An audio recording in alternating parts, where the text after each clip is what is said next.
오늘 주시는 말씀은 고린도전서 12장 1절에서 3절까지 말씀입니다. 짧은 구절입니다. 우리 합독하도록 하겠습니다. 형제들아, 신령한 것에 대하여 나는 너희가 알지 못하기를 원하지 아니하노니 너희도 알거니와 너희가 이방인으로 있을 때에 말 못하는 우상에게로 끄는 대로 그대로 끌려갔느니라. 그러므로 내가 너희에게 알리노니 하나님의 영으로 말하는 자는 누구든지 예수를 저주할 자라 하지 아니하고 또 성령으로 아니하고는 누구든지 예수를 주시라 할 수 없느니라. 아멘. 주님의 사랑이 여러분들과 함께 하셨고 또 함께 하실 것을 믿습니다. 주위 분들과 함께 샬롬 샬롬 인사하겠습니다. 샬롬 샬롬. 간호 업무나 또 교사 생활을 연습하는 그런 초보자들입니다. 운전을 면허증을 땄다고 다 베스트 드라이버가 될 수 없습니다. 초보자 시절을 보내야만 합니다. 어린이들은 인생의 초보자들입니다. 그래서 한동안 린자가 들어간 얘기를 참 많이 했었어요. 주린이가 뭘까요? 주식의 초보자를 주린이라고 불렀습니다. 주식 어린애들. 그러면 골린이는요? 골린이 모릅니까? 골프 초보자들을 골린이라고 부릅니다. 또 요리리는요? 요리를 막 배운 사람들을 요리 초보자를 요린이라고 그래요. 한 가지만 더 퀴즈를 냅니다. 불인이는요? 불인이 부동산 초보자들입니다. 이런 그 용어들을 다시 말해서 어떤 것에 막 입문하였거나 실력이 부족한 사람들을 어린이에 빗대어서 무슨 린이 이렇게 불렀습니다. 그러다 보니까 어린아이들이 상당히 좀 무시당하고 차별당하는 느낌이 들었어요. 그래서 이게 어느 사람이 국가인권위원회에다가 이래도 되느냐, 이런 말 써도 되냐라고 진정을 냈고, 그 뒤로 국가인권위원회에서 이런 말을 써서는 안 된다라고 결론을 내려서 그 뒤로 이런 주린이며 요린이며 골린이며 이런 이야기들이 많이 사그러들고 말았습니다. 여러분들은 생소한 말인 것 같이 들리는 것 같습니다. 사도 바울의 편지를 받고 있는 이 고린도 교회 성도들은 아직 신앙적으로 초보자들이었습니다. 바울의 눈에 그들은 신앙에서 아직 미숙하고 또 잘 모르는 부분들이 눈에 많이 띄었습니다. 그래서 결국 바울 입장에서 어떻게 해야 될까요? 그들을 잘 하나하나 가르쳐서 성숙한 그리스도인들로 세워야 되겠다 하는 생각을 갖지 않을 수가 없었습니다. 그래서 이 글을, 다시 말해서 고린도전서 후서를 쓰게 되는 거죠. 초대교회가 세워졌을 때 당시를 생각해 보세요. 바울이 살아있었을 때니까 예수님이 승천하시고 정말 얼마 되지 않았을 때였습니다. 근데 교회가 생겼지만, 예수를 믿는 사람들이 모여들었지만 교회 안에서는 교회가 하나가 되지를 못했습니다. 그래서 4개의 파로 나뉘어 있었던 것도 그런 문제가 됐고, 성찬을 하는데도 어떤 사람들은 먼저 먹기도 하고 어떤 사람들은 술에 취하기도 하고 이런 문제점이 생겨난 거예요. 이런 초창기였기 때문에, 복음이 전파된 지 얼마 되지 않았기 때문에 얼마든지 일어날 수 있는 일들이었습니다. 그래서 사도 바울은 고린도서 12장부터 13장에 걸쳐서 이제 은사에 대해서 얘기를 합니다. 다시 말하면 신령한 것, 즉 성령의 은사에 관한 것들을 바르게 그들에게 가르쳐 주려고 하고 있습니다. 그 다음 오늘 본문을 통해서 주님께서 우리가 말씀에 순종해서 말씀이 우리의 삶이 되도록 살아내야 될 어떤 것들을 말씀하고 계실까요? 먼저 주님께서는 바울이 고린도 교회에 보낸 이 서신을 통해서 우리가 신령한 것, 즉 성령의 은사들에 대해서 잘 알기를 원한다, 이렇게 말합니다. 모르는 것을 원치 않는다.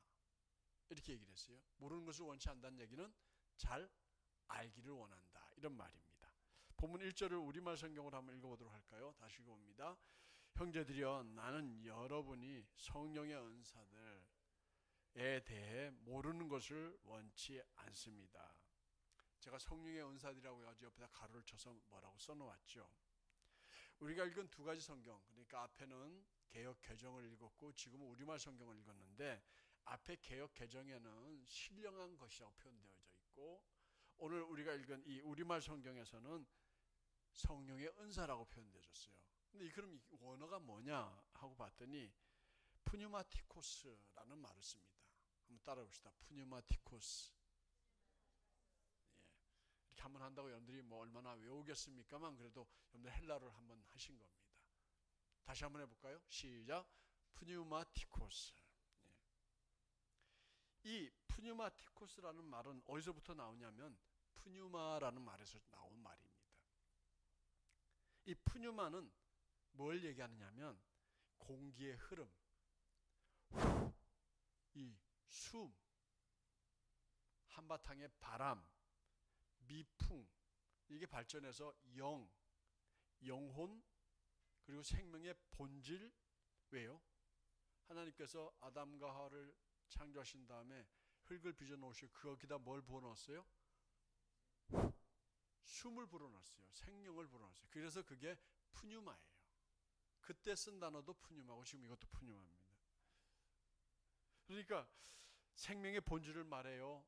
이것은 천사이기도 하지만 어떻게 들으면 악한 영일 수도 있습니다. 그래서 하나님, 그리스도의 영, 성령을 뜻하는 단어가 되어졌습니다. 여기서부터 뭐가 나왔냐면 푸뉴마티코스라는 말이 나오게 됩니다. 그래서 이 말은 육적이 아닌 영적인, 초자연적인, 종교적인, 신령한 이런 의미를 가진 단어가 되어집니다. 사도 바울은 이제 막 시작된 고린도 교회와 그 교회 성도들이 성령께서 주시는 푸뉴마티코스를 온 교회 성도들이 잘 알기를 원했다고 했습니다. 푸뉴마티코스에 대해서 잘 알기를 원했다고 했습니다. 앞에서도 말씀드렸지만 이제 막 복음이 전파된 고린도교회 성도들, 이 교회 공동체가 생겨나게 되었고, 거기에 모인 성도들 가운데 그 누구도 교리나 이런 신령한 것에 대해서 잘 알지 못했습니다. 초창기였기 때문이죠. 교회가 이제 막 시작되었기 때문에 성도들 가운데 이 신령한 것에 대해서 제대로 아는 사람이 아무도 없었던 겁니다. 그래서 어떤 것이 성령의 은사인지, 또 이런 성령의 은사들을 왜 주셨는지, 그리고 또 어떤 성령 은사를 더 우리가 사모해야 될지, 여러 가지 질문들이 많이 생겼던 겁니다. 그리고 그만큼 성도들의 의견이 분분했던 것입니다. 이러니 의견이 분분했다는 얘기는 결국 더 나아가서 이것이 교회 분쟁의 원인이 될 수도 있었다는 거였죠. 그래서 바울은 그들에게 이 푸뉴마티코스에 대해서 다시 한번 성도들에게 바르게 잘 가르쳐주고 그들이 바르게 배우기를 원했던 것입니다. 앞에서도 말씀드렸지만 이제 막 복음이 전파되진 고린도 교회 공동체가 생겨나게 되었고, 거기에 성도들이 모였습니다. 그 누구도 교리나 신령한 것에 대해서 알지 못했습니다. 그래서 이런 것들에 대해서 바로 깨닫기를 바랬던 사도 바울은 편지를 써서 보내게 된 거죠. 그렇다면 사랑하는 성도 여러분들, 우리도 사실은 신앙적인 것에 대해서 모든 것을 다 잘 알고 있다고 우리 가운데 누가 자신 있게 이야기할 수 있겠습니까? 우리는 다 사실은 잘 알지 못합니다. 그래서 우리는 여전히 배워야 하고 또 배움을 통해서 깨달아가야 합니다. 목사라고 장로라고 모든 것을 다 아는 것 아닙니다. 그래서 성경을 더 들여다보고 지도자들은 하나님 말씀을 더 연구하고 원문은 무슨 뜻인지 더 공부를 하고 해서 목사는 그것을 가지고 성도들에게 가르치는 장로가 되어지는 거죠. 사랑하는 성도 여러분들, 이 성령의 은사에 대해서 바로 깨닫는 여러분들 되시기를 축복합니다. 이 성령의 은사뿐만 아니라 우리가 교회의 모든 일에 대해서 바르게 깨달아가야 됩니다. 그러므로 우리들은 어떤 마음을 가져야 할까요? 겸손한 마음을 가져야 합니다. 내가 뭔가를 많이 알고 있다 생각하지 않고 늘 배우는 마음으로, 배우는 자세를 가지고 깨달아 하나하나씩 알아가는 은혜가 여러분들에게 있어야 할 줄로 믿습니다. 그래요. 그리고 배우는 일에 힘써야 합니다. 그리고 많은 걸 아는 게 중요한 게 아니에요. 많이 아는 것이 중요한 게 아니라 아는 것을 하나라도 더 실천에 옮기고 행하는 것이 더 진실한 신앙인이라는 것을 기억하시기 바랍니다. 그래서 지도자 역시 배우기를 더욱 힘쓰고 바르게 배워서 성도들을 올바른 길로 인도하는, 그리고 그것을 삶으로 먼저 모범을 보이는 그런 교회 지도자들과 샘손동교회 성도들이 되기를 주의 이름으로 축원합니다. 둘째로 주님께서는 바울이 고린도 교회에 보낸 이 편지를 통해서 우리들이 우상에게 끌려다니지 않기를 바란다라고 말씀하고 있습니다. 무엇에 끌려다니지 않기를 바란다고요? 우상이요. 2절 말씀 우리말 성경으로 한번 읽어보도록 하겠습니다. 여러분이 잘 알듯이 여러분이 이방 사람이었을 때 여러분은 말 못하는 우상이 이끄는 대로 끌려다녔습니다. 사실이에요. 팩트입니다. 고린도 교회 성도들에게 여러분들은 이렇게 표현을 했어요. 그들은 얼마 전까지만 해도, 그러니까 우리 입장에서 볼 때 고린도 교회 성도들은 얼마 전까지만 해도 이방 사람들이었습니다. 예수님을 알지 못하는 사람들이었습니다. 근데 그들이 바울이 전하는, 그리고 바울 일행들이 전하는 복음을 받아들였습니다. 들었습니다. 그리고 예수를 믿기로 결단했습니다. 그러다 보니까 예수님을 주님으로 고백하게 되는 거죠. 그러면서 누구의 말을 따라 사는 거예요? 하나님의 말씀과 성령님과 예수 그리스도의 말씀을 따라 살아가게 되는 것입니다. 그렇게 결심했어요. 그런데 그렇게 하기 전까지 그들은 무엇에 이끌려 살았다고요? 우상에 이끌려 살았습니다. 고린도 교회 성도들이 예수님을 믿기 전까지 그들은 우상을 믿고 살았습니다. 이스라엘 백성들은 언제나 우상의 문제를 가장 심각하고 날카로운 문제로 생각을 했었습니다.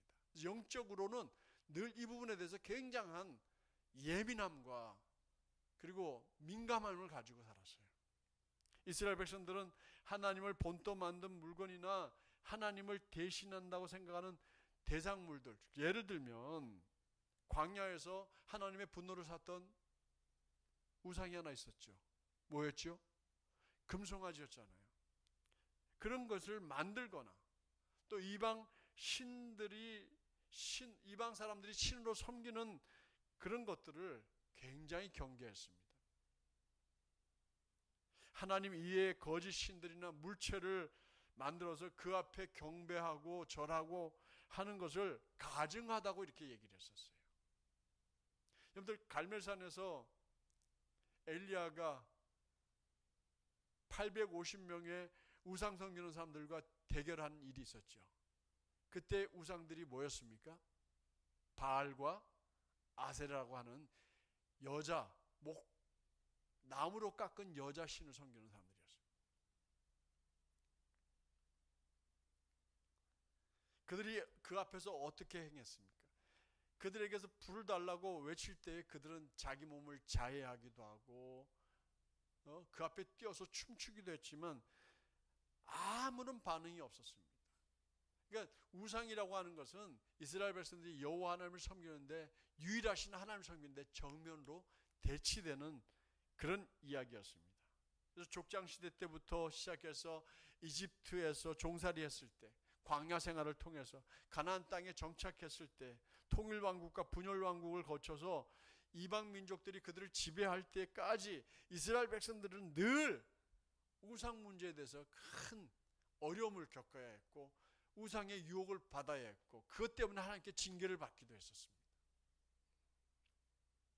그러나 이스라엘 백성들은 바벨론 유배 생활을 하면서 그들은 모든 우상 섬기는 걸 제대로 정리를 했어요. 그리고 거기서는 뭐만 했어요? 오직 율법을 배우고 말씀을 배운 데만 집중하면서 회당이라는 걸 만들어서 이방인들에게 끌려가 가지고 어려움을 겪을 때 오직 여호와 하나님만을 바라보는 사상을 가지게 되었어요. 그러므로 우상이라고 하는 것은 인간의 손으로 만든 것입니다. 뭘 형상으로 만들었냐면 사람이나 또는 동물의 모습을 만들었습니다. 재료는 주로 뭘 썼어요? 나무를 깎기도 하고 돌을 깎기도 하고 진흙을 이겨서 만들기도 하고요. 또 진흙을 잘 이렇게 부조를 만들어 가지고 은이나 금이나 청동 같은 금속으로 다시 또 재탄생을 시켰던 겁니다. 분들 절에 가면은 앉아 계시는 금 번쩍번쩍한 모습으로 앉아 있는 분들 다 사실은 뭐예요? 틀에 부어서 만든 쇠붙에다가 금을 입혀놓은 것에 불과합니다. 근데 그것을 갖다 놓고 절을 하는 겁니다. 자연적으로 생겨난 크고 웅장한 산이나 돌 혹은 나무, 태양 이런 것을 섬기는 사람들도 있었던 거죠. 우상을 섬겼던 사람들은 그들은 그 존재하지도 않는 영적인 것을 그 안에 불어넣습니다. 그리고 마치 신비한 능력을 가진 것처럼 상상을 하고요, 생각을 합니다. 믿습니다. 그리고 물질로 만들어진 우상은 그 자체가 그들에게는 경배의 대상이었지만 우상에게는 생명력이 없습니다. 그리고 무력합니다. 무능력해요. 아무런 쓸모가 없다는 사실을 전능하신 하나님과 비교해서 뚜렷하게 성경 곳곳에서 증거해 주고 있습니다. 그래서 모세는 율법에서 우상 숭배를 정말 엄격하게 금지시켰습니다. 그래서 우상을 섬기는 자를 보면 돌로 쳐 죽이라고까지 얘기했습니다. 이만큼 우상 숭배는 정말 힘들고 어려운 일이었습니다. 더 나아가서 우상과 관련을 맺는 것은 하나님을 모독하는 행위였어요. 우상을 섬긴다는 것은 하나님을 부인할 뿐만 아니라 배신하는 행위로 여겼던 겁니다. 그래서 인간이 하나님께로부터 떨어져 나가는 것을 보여주는 우상 숭배는 결국 사람들로 하여금 하나님 나라로 가는 길을 막아버리는 아주 큰 폐단 중의 하나였습니다. 이런 모습이 고린도 교회 안에 복음을 받아들인 성도들 사이에서 나타났던 겁니다. 예수를 믿고 복음을 받아들였으면 우상을 완전히 버려야 했는데 그걸 완전히 버리지 못하고 여전히 그들은 이 이방에서 우상 섬기던 그 습관과 문화가 그대로 그 교회 안에 찾아 들어와서 녹아들어 버렸던 겁니다. 그래서 바울은 고린도 교회 성도들에게 우상에게 드려진 음식을 먹어야 되는지 말아야 하는지 이런 문제들에 대해서 논의한 적도 있었습니다. 이런 우상 숭배 개념의 범위는 지금 더 넓어졌어요. 옛날에는 돌이나 뭐 금덩어리나 아니면 태양이나 이런 걸 섬기는 것을 우상이라고 생각했지만 이제는 그게 아닙니다.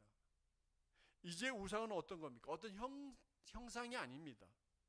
이제 우리들에게 우상들, 이 시대의 우상은 뭡니까? 돈이 우상이 되어졌어요. 공감하십니까? 네. 탐욕이 우상이 되어졌어요. 성도들의 마음을 하나님께로부터 멀어지게 하는 그 모든 것이 다 사실은 어느 면에서 우상이라고 말할 수 있습니다. 그러고 보면 우리가 하나님에게서 우리의 마음을 빼앗는 것, 하나님에게로만 향해야 될 우리의 마음을 빼앗는 것, 그걸 여러 가지로 우리는 설명할 수 있잖아요. 취미생활도 그렇고요, 돈도 그렇고요, 명예도 그렇고요, 인간관계도 그렇고 심지어는 자식도 그렇습니다. 이런 것들이 자칫 하나님보다 더 그것을 사랑하게 되면 그것이 우리에게 이 시대에 뭐가 된다고요? 우상이 될 수 있습니다. 그러다 보면 거기에 매이게 되면 그 우상이 이끄는 대로 살아가게 되기 때문에 하나님 섬기는 일보다도 우상에게 이끌려 살아가게 되니까 하나님 섬기는 일이 점점 멀어지게 되는 거죠. 사랑하는 성도 여러분, 우리 결단해야 합니다. 우리는 오직 여호와 하나님만, 그리고 오직 하나님의 말씀만, 주 예수의 복음만, 그리고 성령님에게만 이끌려 살아가는 진정한 신앙인들이 되겠다고 다짐하는 우리 샘선능교회 성도들 되시길 축복합니다. 그리고 살아내시기를 축복합니다. 마지막으로 주님께서는 바울이 고린도교회에 보낸 이 서신을 통해서 고린도교회 성도들이 오직 성령으로만 예수님을 주님이라고 고백할 수 있다는 것을 너희들이 알았으면 좋겠다, 이 얘기를 강조하고 있습니다. 우리 3절 말씀 한번 같이 읽어보도록 하겠습니다. 다시 읽어봅니다. 그러므로 나는 여러분에게 알려드립니다. 하나님의 영으로 말하는 사람은 아무도 예수는 저주받을 사람이다 라고 할 수 없고, 또 성령으로 말미암지 않고는 예수는 주이시다 라고 말할 수 없습니다. 이렇게 말했어요. 자, 성경을 볼까요? 나는 여러분에게 알려드립니다. 그럼 나는 누구예요? 바울이죠. 바울이 편지 썼으니까요. 여러분은 누구입니까? 고린도 교회 성도들이고 이 말씀을 대하는 여러분들과 저입니다. 우리들입니다. 그럼 뭐라고 그랬어요? 하나님의 영으로 말하는 사람은 누구도 예수님을 저주할 수 없다고. 저주받은 사람이라고 말해서는 안 된다고. 또 성령으로 말하지 않고는 누구도 예수님을 나의 주님입니다라고 고백할 수 없다고 하는 것을 여러분들이 알아야 한다, 이렇게 강조를 하는 겁니다. 이 편지를 받을 때 고린도 교회 성도들은 성령이 무엇인지 잘 몰랐습니다. 그들이 예수님을 믿고 있었기 때문에, 교회에 나오기 때문에, 또 설교를 듣고 그저 예수님은 나의 주님이십니다라고 고백하는 건 줄 알았는데, 바울은 그게 아니라는 거예요. 바울은 그들이 예수님을 나의 주님이라고 고백하는 분은 여러분들 안에 있는 성령님이 그렇게 고백하는 거지, 여러분들이 뭘 배웠다고 고백하는 게 아니라는 거예요. 당시 유대인들은 예수님을 어떻게 생각했냐면, 예수는 나무에 매달린 저주받은 사람이다, 이렇게 생각을 했습니다. 왜냐하면 모세가 그렇게 얘기를 했기 때문이에요. 모세가 신명기 21장 23절에 이렇게 얘기를 했어요. 한번 같이 읽어보도록 할까요? 너는 밤이 다가도록 그 시체를 나무에 두지 마라. 반드시 바로 그날 그를 묻어주도록 하여라. 나무에 달린 사람은 누구든 하나님의 저주 아래 있기 때문이다. 너는 너희 하나님 여호와께서 내게 기업으로 주시는 그 땅을 더럽히지 말라, 이렇게 얘기했어요. 이 가운데 보시니까 뭐라고 그랬어요? 나무에 달린 사람은 누구든지 하나님의 저주 아래 있기 때문이다 라고 이렇게 얘기했잖아요. 그러니까 예수가 나무 십자가에 매달렸다, 하나님께 저주받은 사람이다, 이렇게 해석을 한 거예요. 누가요? 유대인들이요. 유대인들이 그래서 예수를 인정하지 않아요. 지금도 인정하지 않고요. 근데 바울은 오히려 유대인들 말처럼 나무 십자가에 달려 저주받으신 예수님은 자신을 위해서 죽은 게 아니라, 자기 때문에 죽은 게 아니라 우리를 위해서 저주를 받으시고 우리를 구속해 주셨다, 이렇게 얘기를 했습니다. 갈라디아서 3장 13절에도 보면은 이렇게 성경은 얘기합니다. 한번 읽어보겠습니다. 그리스도께서는 우리를 위해 저주를 받으시고, 누구를 위해 저주를 받으셨어요? 우리를 위해서 저주를 받으시고 율법의 저주에서 우리를 구속해 주셨습니다. 기록되기를 나무에 달린 사람마다 저주를 받았다라고 했기 때문입니다. 그래, 예수님 저주받은 분 맞아요. 누구 때문에 저주받았어요? 우리 때문에요. 모세의 율법을 거역하고 싶지 않았어요. 그래서 바울은 모세의 율법에 있는 그대로를 이야기합니다. 나무에 매달린 사람, 저주받은 사람 맞습니다. 그러나 예수님은 우리 때문에 저주받은 사람입니다. 이렇게 얘기를 한 거죠. 근데 성령 받은 사람은 절대로 예수님은 저주받은 사람이라고 말하지 않을 거라는 거예요. 오히려 그 예수님을 향해서 뭐라고 부른다고요? 나의 주님이십니다. 따라합시다. 예수님은 나의 주님이십니다. 진실한 고백이시죠? 왜요? 나 위해 죽은 걸 우리 믿기 때문이에요. 나 때문에 나무 십자가에 매달려 그분이 저주를 받았기. 우리가 나무에 매달려서 죄로 인해 저주받아야 되는데, 예수님이 십자가에 못 박혀 돌아가심으로 예수님이 저주받으셨는데 우리 죄 때문에 저주를 받으신 거죠.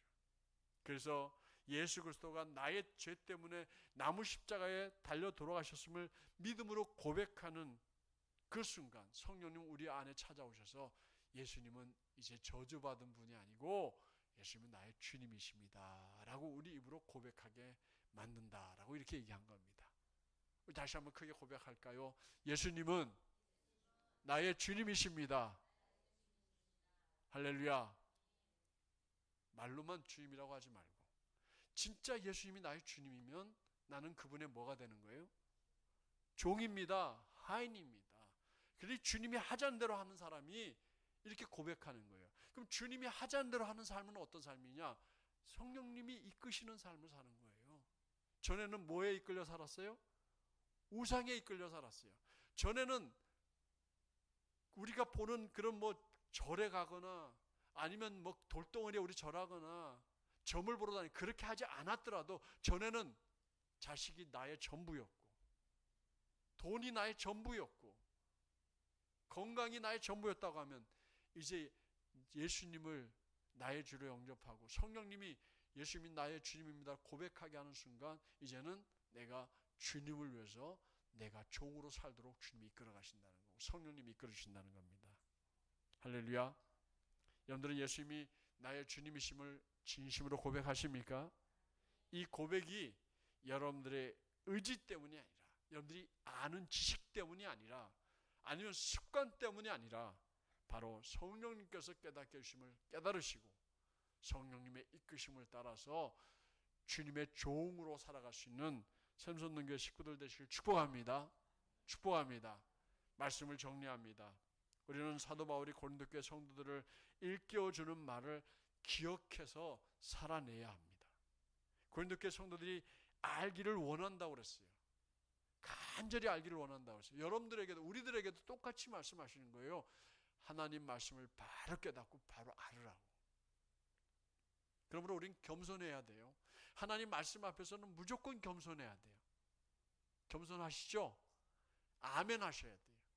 그리고 하나님 말씀을 나의 것으로 받아들이고 그 말씀을 살아내려고 하려면 아멘하고 배우는 자세를 가져야 돼요. 깨닫고자 하는 마음을 가져야 됩니다. 더 나아가서 오직 하나님의 말씀과 예수의 복음과 성령님의 이끄시고 인도하심을 따라 사는 우리가 돼야지 우상에 이끄는 대로 살아가서는 안 됩니다. 내 자식들이 원하는 대로 내가 내 뭐 어떤 돈에 얽매여서 그거 아닙니다. 취미생활에 이끌려서 아닙니다. 오직 성령님이 이끄시는 대로 살아가면서 성령님 우리 깨닫게 해주시는 예수 그리스도가 나의 주님이심을 고백하고 우리는 그의 종으로서 삶을 최선을 다해 살아갈 수 있는 샘손능교회 성도들 되실 주의 이름으로 축원합니다.